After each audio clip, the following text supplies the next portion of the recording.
আজ রাজ্যে ভোট ঘোষণা। এপ্রিল রাজ্যে ভোট, এখনো রাজ্যে 60 লক্ষ ভোটার বিবেচনাধীন। বেরোনি কোনো সাপ্লিমেন্টারি তালিকাও। বিবেচনাধীনদের ছাড়াই কি ভোট করাবে কমিশন? কারণ এখনো এসআইআর প্রক্রিয়া সেটা কিন্তু সম্পন্ন হয়নি এবং 60 লক্ষ ভোটার বিবেচনাধীন। সেক্ষেত্রে কিভাবে এই ভোট ঘোষণা? আজ বিকেল 4টেই ভোট ঘোষণা করার কথা রয়েছে। এপ্রিলে কি রাজ্যে ভোট? তবে এখনো পর্যন্ত 60 লক্ষ ভোটার বিবেচনাধীন, এখনো এসআইআর প্রক্রিয়া সম্পন্ন হয়নি। তাহলে কিভাবে ভোট ঘোষণা, কিভাবে এপ্রিলে ভোট হবে, এই নিয়ে কিন্তু প্রশ্ন উঠছে। আর এই নিয়ে আরো বিস্তারিতভাবে আলোচনা করব। নিউজরুম থেকে সরাসরি রয়েছেন আমাদের পলিটিক্যাল এডিটর আশিস চট্টোপাধ্যায়।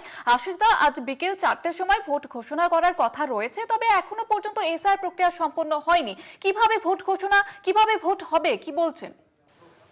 দেখো, প্রথমত আজকে নির্বাচন কমিশন যে গুরুত্বপূর্ণ সাংবাদিক সম্মেলন ডেকেছে, আজকে বিকেল 4টের সময় সেই সাংবাদিক সম্মেলন হবার কথা এবং সূত্র মারফত আমরা খবর পাচ্ছি এই দিনেই 5 রাজ্যে ভোট ঘোষণা হয়ে যাবে। 5 রাজ্য বলতে একেবারে দক্ষিণ দিকে 2 রাজ্য, কেরালা এবং তামিলনাড়ু, তামিলনাড়ুর পাশে পুদুচেরি, আর এই পূর্ব ভারতে এসে পশ্চিমবঙ্গ এবং আসাম। এই 5 রাজ্যের একই সঙ্গে ভোট হয়ে চলেছে গত কয়েকটা নির্বাচন ধরে। এবারেও সেখানে প্রায় একই সময় বিধানসভার মেয়াদ শেষ হবে, সেই জন্যে আর দেরি করা প্রায় অসম্ভব ছিল।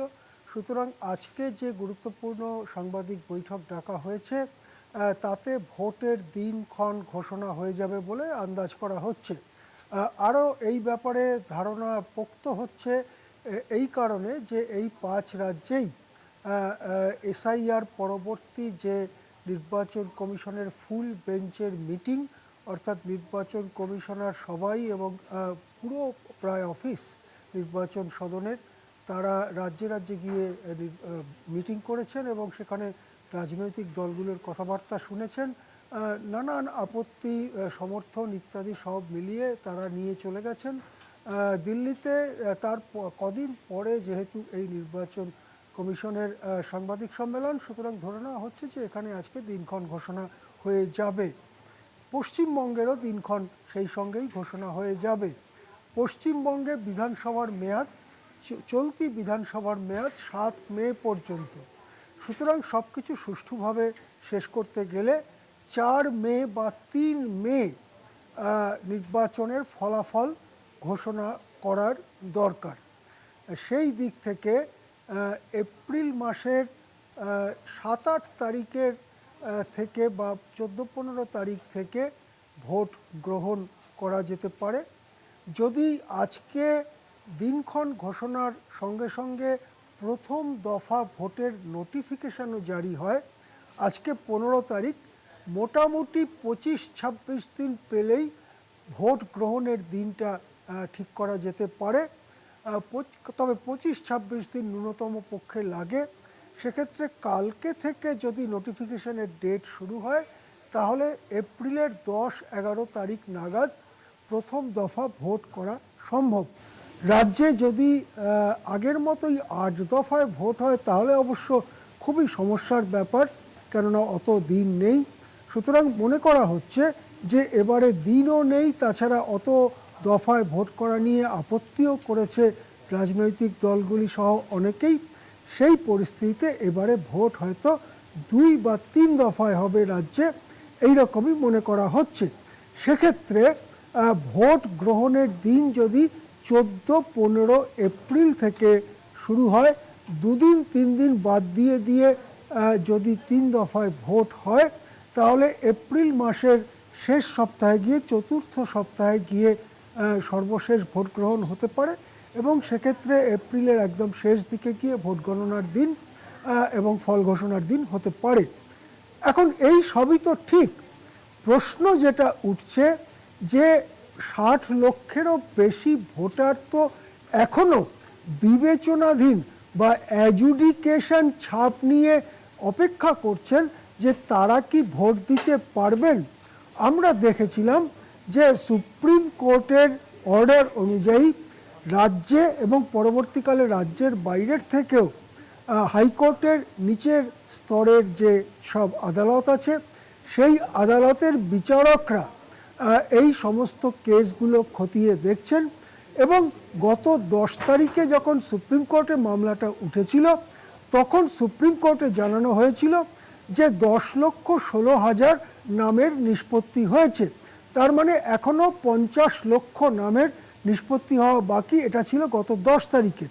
তারপরে মাঝখানে যে 4-5 দিন গেছে তাতে কতটা অগ্রগতি হয়েছে এ সম্পর্কিত তথ্য আমাদের কাছে নেই। আরও যেটা উল্লেখযোগ্য বিষয় যে সুপ্রিম কোর্ট বলেছিল প্রতি 10 লক্ষ নামের নিষ্পত্তি হবার পরে একটি করে সাপ্লিমেন্টারি লিস্ট বা অতিরিক্ত তালিকা প্রকাশ করতে হবে, যেটা 28শে ফেব্রুয়ারি ঘোষিত চূড়ান্ত তালিকার অঙ্গ হিসেবে বিবেচনা করতে হবে। এখন 10 তারিখে সুপ্রিম কোর্টে ওই ধরনের সওয়াল জবাবের পরে আজকে 15 তারিখ, মাঝখানে 4-5টা দিন কেটে গেছে, এখনো পর্যন্ত কোনো সাপ্লিমেন্টারি লিস্ট বেরোয়নি।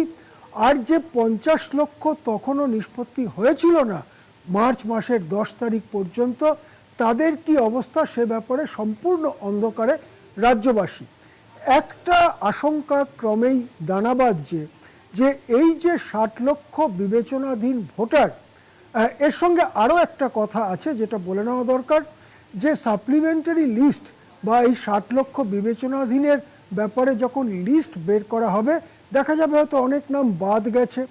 এই যাদের বাদ যাবে নাম তারা আবেদন করতে পারবেন কোথায়?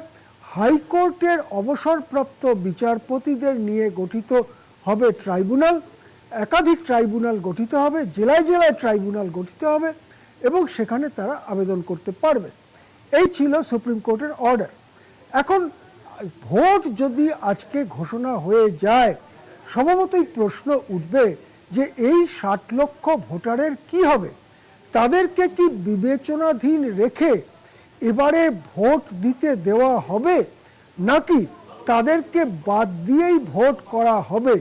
নির্বাচন কমিশন এ ব্যাপারে এখনো পর্যন্ত মুখে কুলু পেটেছে, যদিও আইন এবং বিধি অনুযায়ী মনোনয়নপত্র জমা দেবার শেষ দিন পর্যন্ত একজন নতুন করে ভোটার তালিকায় অন্তর্ভুক্ত হতে পারেন।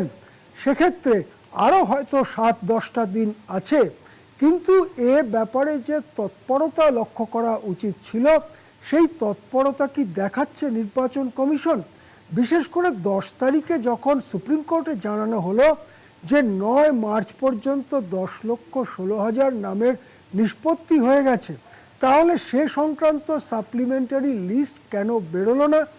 এবং সেক্ষেত্রে যাদের নাম বাদ যেত তারা হাইকোর্টের অবসরপ্রাপ্ত বিচারপতিদের ট্রাইব্যুনালে আবেদন করতে পারতেন যদি তারা মনে করেন। সেই সব কিছুই হলো না। এই পরিস্থিতিতে ভোট ঘোষণা হতে যাচ্ছে, সেই জন্যে একটা গভীর আশঙ্কার কালো মেঘ ছেয়ে যাচ্ছে এবারে পশ্চিমবঙ্গের ভোটকে কেন্দ্র করে। অনেকে মনে করছেন যে এই 60 লক্ষ ভোটারকে বাদ রেখেই হয়তো নির্বাচন করানোর কথা ভাবছে নির্বাচন কমিশন। দেখা যাক আজকে বিকেলবেলা কি কথা বলেন জ্ঞানেশ কুমার এবং অন্য কমিশনাররা। ধন্যবাদ জানাবো আশিস দা।